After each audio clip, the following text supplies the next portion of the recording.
Hello and welcome to Weldon's Weekly Week 7. We just beat FlyQuest and C9, and I'm going to go through why and how. So my agenda for this call is for the show is basically I'm going to go through our training goals for the previous week and our training goals for the next week. And then I'll put up another video reviewing the FlyQuest game and the C9 game. Probably in one video because the FlyQuest game I think is pretty straightforward, but I might do it in two videos. We'll see. Anyway, make sure to check those out. So let me jump into it. Our training goals for last week were pretty straightforward. Every single week, we have training goals that are essentially experimental, meaning that we set a hypothesis, like if we train this, this should happen. Then we go into the weekend, and then we observe whether we're better or worse at that thing. And then we adjust the training goals and improve. And I've been doing this for years. I started in 2016 when I was on TSM. We had training goals per the week. We would train with a specific mindset. Then we would see if the outcome during the weekend was appropriate to what we were training. If it was, we would say that was a successful way to train, and we would continue, or we would improve, or we would step it up. So this week, obviously, we trained three things. We trained making sure that we're talking about how the comp wants to fight, no matter whether we're ahead or behind, so that if we have an 8K gold lead, we engage in fights the way that we want our comp to fight, rather than the way our opponent wants to fight. So that involves making sure that giving feedback to people after the game, that they're communicating about their comp, and that they're communicating about the enemy's comp during the game, no matter whether we're way ahead or way behind. Second thing we trained was being really, really serious and try hard when we're far behind, which has the same impact as when we're far ahead, right? So being kind of like serious and try hard a little bit more during scrimmages, during obviously lost games, because the players don't really give up so much in like slightly lost games. It's more about like obviously lost games. And to see if that allowed us to get any more training, or if that was worthless because it was just energy expended that wasn't necessary for training, if you know what I mean. And then we had a bunch of minor goals and a bunch of goals related to the players in particular, which I'm not going to go into.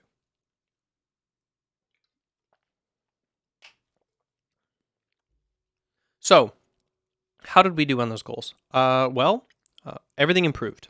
So, in the FlyQuest game, we were able to close it out cleanly. In the C9 game, we were able to close it out cleanly, and I think that we didn't really get to test our from behind mindset, but the far ahead mindset was pretty straightforward. So I was proud of that. Also, some of the stuff we worked on 2 weeks ago, 3 weeks ago, and 4 weeks ago was seen this weekend. So I think that those were also kind of like successful. And overall, I think it was a pretty good results-based weekend. And then we're looking at by the way, last weekend was as well. And there were clear things that we had to work on strategically from that.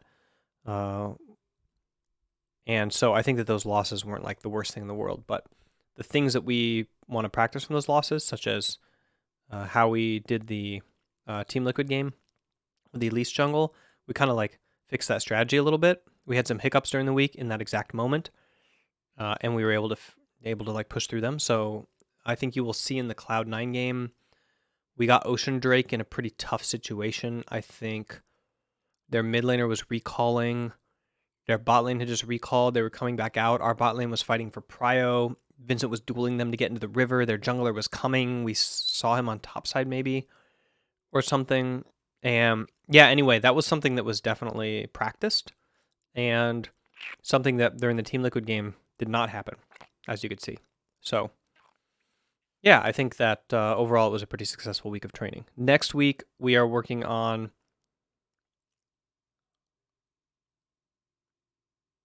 I'm honestly still setting the goals today, but essentially we're working on leadership in the early game, specifically related to Ray and communicating with his teammates. So, what are his fallback tools when he doesn't have control of the game? So Ray is a player who knows exactly what to do when he has a view of the game state, and when he doesn't have a view of the game state, he's not sure on what exact comeback play to do. Then our team looks like it did last split. before Ray like took charge, right? And was like, all right, guys, we're going to win League of Legends. And so when you take Ray out of the equation, our team like kind of like spirals down in skill level in the early game in particular. In the mid and late game, Trevor is usually really crystal clear on what he wants to do.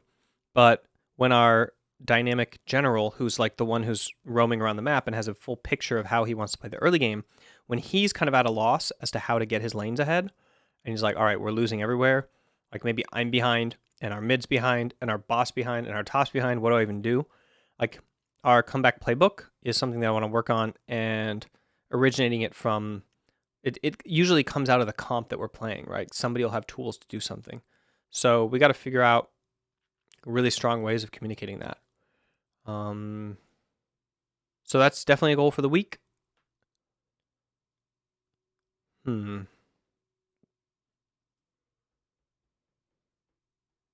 It's something we're fine at, by the way. We even have the term comeback playbook, and we have several plays in it, and we know what those terms mean, and we use them in scrimmages. It's just that it doesn't look like Korea, you know? It doesn't look like Sven Skaren when he pulls a game back into play. So I just want to make it more flashy, I would say. It's not really flashy. It's more like, certain. Cloud9's really good at comebacks in the early game. I'm not talking about late game comebacks, guys. That's pretty straightforward. Everybody knows how to do that. Fight when you need to fight kind of thing. Afram was really good at it, but he's not the only one. Okay, other than that, I think our training goals for the week are pretty straightforward. We have a bunch of individual ones, and we're going to keep plugging away and making sure that we're prepared for best of fives while still prepared for the meta. This is a meta change week, so we're going to be playing on 9.14 next weekend, and that means we have tons of work to do in solo queue, tons of work to do in scrims. There's going to be lots of solo queue time afterwards. We're not doing third blocks. Next week, we might even do third blocks if we don't get a hold of the meta this week. So, yeah, I think most of what we're going to be doing is holding on to our learning, holding on to our fundamentals, and trying to learn meta as fast as we can for this weekend. And that's it. All right, that's the update for the weekly. If you want to check out the VOD reviews of the games, make sure to check them out. I'll upload them to the same channel. Make sure to check out all the CLG sponsors. And also go to mindgames.gg/MAC to check out my video training course that I made in 2015. I think I'm on the third version of it now. And it's turning into an app, slowly but surely. So eventually, hopefully in the next 6 months or so, it'll be an app instead of a video course online. And use the code AskWeldon right now to get access to that. You have, by the way, permanent access. So everybody who's ever bought it has it forever. It's kind of like one of those early iPhone apps. And it is... it's going to be grandfathered into when the app comes out also. So then you just kind of get that as well. It's one of the permanent upgrade membership things. So yeah, make sure to check that out, and I will see you guys in the VOD review.